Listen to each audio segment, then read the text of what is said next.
So, throughout Scripture, Moses is described as a prophet.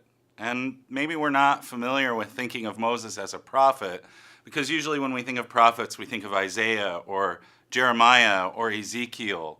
But really, a prophet is nothing more than someone who takes a message from the Lord and delivers it to the people. And Moses certainly fills this role. I would imagine most of us are pretty familiar with Moses as the leader of the nation out of slavery, Moses, the guy who went up on Mount Sinai.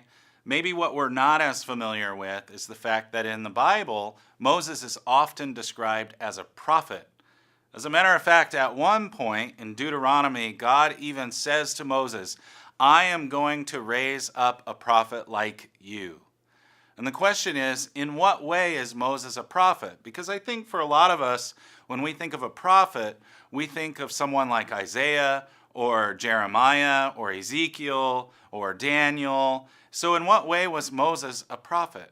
Well, a prophet is really nothing more than someone who takes a message from the Lord and delivers it to the people. And Moses did this quite regularly. And the other thing about a prophet that is not as well known is that prophets often used signs. You see, how would it be if I came up to you and I gave you some tremendously big calling like, hey, you're going to be king of a nation that has never had a king before? You would probably look at me like I'm a blazing idiot. Well, this is exactly what happens in 1 Samuel chapter 9 when Samuel confronts Saul and says, hey, you're going to be king. It's a crazy message from God, and Samuel used signs to confirm that it was authentic from the Lord. You get the same thing with Gideon. God shows up to Gideon and says, hey, you're gonna deliver my people from oppression from the Midianites. And Gideon's like, come on, I'm a nobody. And God says, yeah, it doesn't matter. I am with you, the same way he said to Moses. And then he proceeds to give him some signs that this is an actual, real, legitimate message from the Lord. Well, in Exodus chapter 4, we're given a few different things that the Bible calls signs, even in that chapter. And the one that I want to kind of focus on is the sign of the snake. So Moses is told to take the staff that he has in his hand and throw it down on the ground, and it turns into a snake. And what God says is these signs are designed to confirm to Pharaoh and the Egyptians that what you're telling them is actually from me. And if we fast forward to Exodus chapter 7, we see that it actually happens. Moses is before Pharaoh, and Aaron takes his staff, throws it on the ground, and it turns into a snake.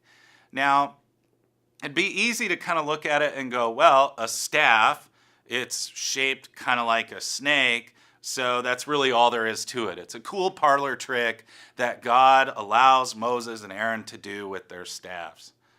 There's actually much more to it than that. In these images that you see here, take a look at Pharaoh's headdress. It's a snake.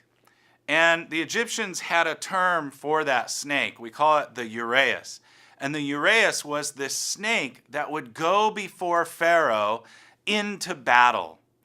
As a matter of fact, we have a text called the Kadesh Chronicle, where Pharaoh, specifically the Pharaoh Ramses II, who many think is the Pharaoh of the Exodus, Ramses II is bragging about how his uraeus, his snake, went before him in battle against the Hittites and allowed him to just crush his enemies. So when God shows up and says, hey, Moses, throw your staff down on the ground and it's going to turn into a snake. This is an intentional play against the very thing that Pharaoh considers to be his protector.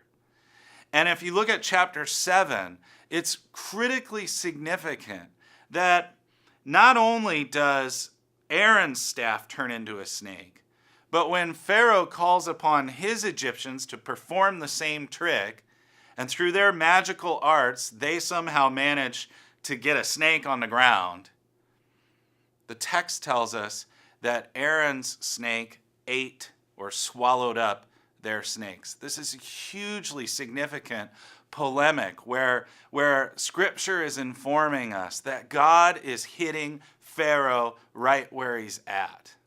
So think about this. Moses, some guy who spent the last 40 years wandering around in the wilderness of Midian with sheep, is sent to stand before Pharaoh, the most powerful man in the world at that time.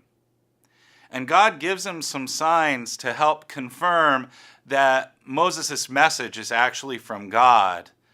But think about what it would be like to be in a situation where you are called to stand before the most powerful man in the world and say, hey, what you're doing is wrong. You need to let my people go. Moses is well aware of the fact that Pharaoh would be well within his rights from an Egyptian point of view to simply look at Moses and say, yeah, you're dead. So imagine the fear and the trepidation that Moses would have when he knows that this is exactly what could happen. And this is actually part of why in the chapter where Moses is called, he argues with God. He's like, oh, come on, I can't do that. I don't know that I can go before Pharaoh. You should send someone else. And God gets angry at Moses, not because Moses is afraid. Moses' fear makes perfect sense. But because Moses is not grasping onto the fact that what God is saying is, Moses, it does not matter what you think you can do. What matters is, I am with you. And so I think for us, the message is there are going to be times when God puts us into some uncomfortable situations or puts us into scenarios where we realize, oh man, I am way over my head. But the message is, God, the most powerful God, the God who's more powerful than Pharaoh, the creator, ruler of the universe, is with us. And that allows us to have the confidence that when I'm having a conversation with my coworker and I'm afraid that I'm going to say the wrong thing or turn them off towards the Lord or somehow try and talk about Jesus but so badly misrepresent him, God is with us. And he's with you in those moments. Or when you have some interaction that you have to have with your boss and you're kind of afraid, it's a little bit uncomfortable, but you know that you need to do it. God is with you.